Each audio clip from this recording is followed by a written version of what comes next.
I'm Drew, Senior DBA at IGS, and this whole mess is my fault. I'm Julie. I am a Business Intelligence Manager, and Drew recruited me to be a part of this, and I'm excited. I'm Paul Baylor. I'm an application architect here at IGS, and I wrote most of the code that actually runs on the HASSP itself. My name is Matt Keller. I am a director in IT. My name is Chris Klein. I'm a application developer. Hey, I'm Rick Kerner. Here at IGS, I'm an app dev manager. I am Jacob Sturm. I am a application developer here. I'm Gene. I do a lot of the geek nerd stuff in the background that people really don't know about here in the business. My name's Bob. I'm an engineer in the IT department at IGS. I am Ryan Matthews. My job here at IGS is an information security analyst. I'm Robert. I write some code at IGS. Yeah, that's who I am.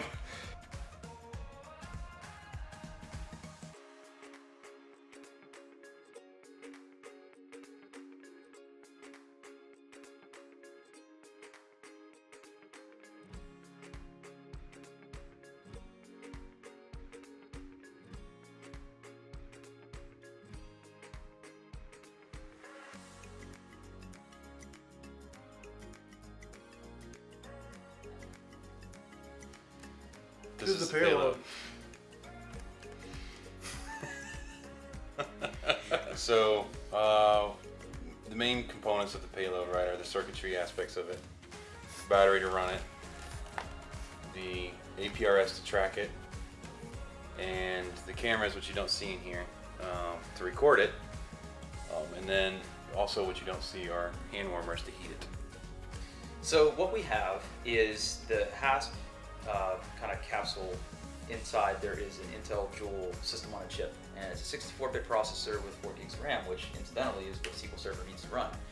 So that is what's running our OS, and we're running Linux and SQL Server on Linux. And in order to have sensors that collect data, we're using a Node.js library called Johnny5. And Johnny5 basically takes a Arduino board that is connected via USB and sets up streaming over kind of like serial communication. And so once we have that Arduino connected and it's able to talk to Linux through Node, we can then wire up a whole bunch of different sensors. So we have a GPS sensor, we have an internal temperature sensor, we have an external temperature sensor, we have an accelerometer. So all of those are basically wired together and soldered together in an integrated circuit. And then we just talk to the board with an API. It's actually pretty slick.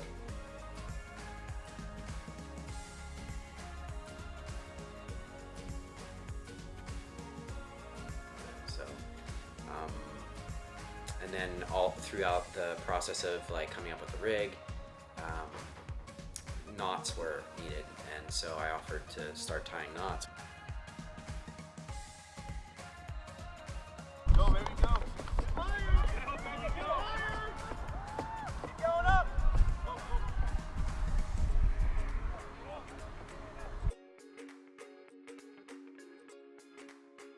Oh man, we had so many difficulties the first launch. It was really exciting for about 30 seconds. But I think we knew pretty quickly that it wasn't getting up fast enough. So the actual takeoff, it actually letting go was really exciting, and then we kind of knew it wasn't going to last long. And once it hit the tree and wrapped around the power lines and actually flipped over to secure its hold on the power lines, kind of sealed the deal. I mean, a lot of stuff did work. I mean, we had a good harness. The sensors actually worked. The code worked. We logged data. We learned that wind is the enemy.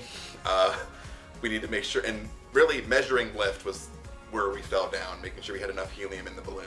I did not realize just how big that balloon was going to get, so that was surprising. So try and imagine a lot of people trying to hold this balloon, and it really wasn't windy at the moment, but the thing was like falling on its side, and we had to hook it up to this weight measurement thing, and with the balloon blowing, that's what told you how heavy it was and how much we had to put in there, and it needed to be extremely precise, and there was just no way we were going to be able to get that precise measurement on the balloon in that wind. It's like a reverse scale. It's like a fish scale or something, but it's just in the other direction. And how far does it pull up? And so I think when the wind would push it, it would act as though there was more lift. So that was interesting because while we were trying to measure it, it's not like I could. If I was trying to hold it too much, I think that would have affected the numbers too. So.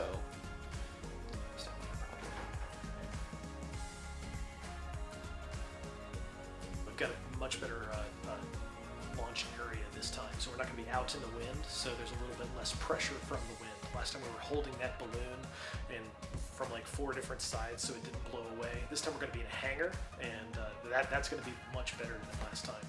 Look, we're putting something up there, and we don't know where it's going to go. We just don't. We have predictors of where we think this thing's going to go, and we're going to do our best to track it in flight and recover it.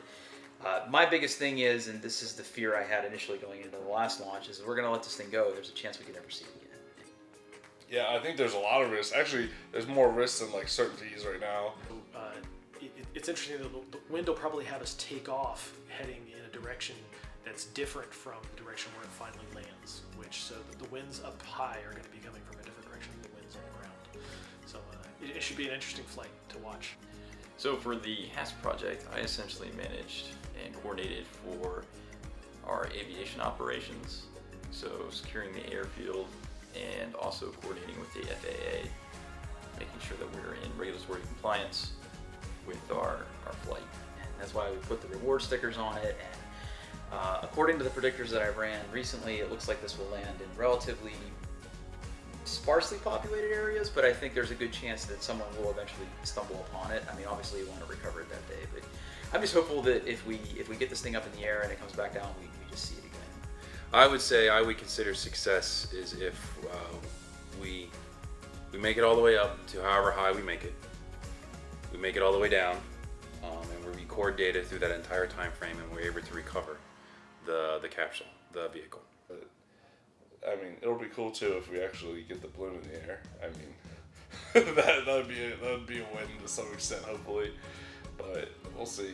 And I guess if it takes off and doesn't hit a electric wire this time, I would consider that successful.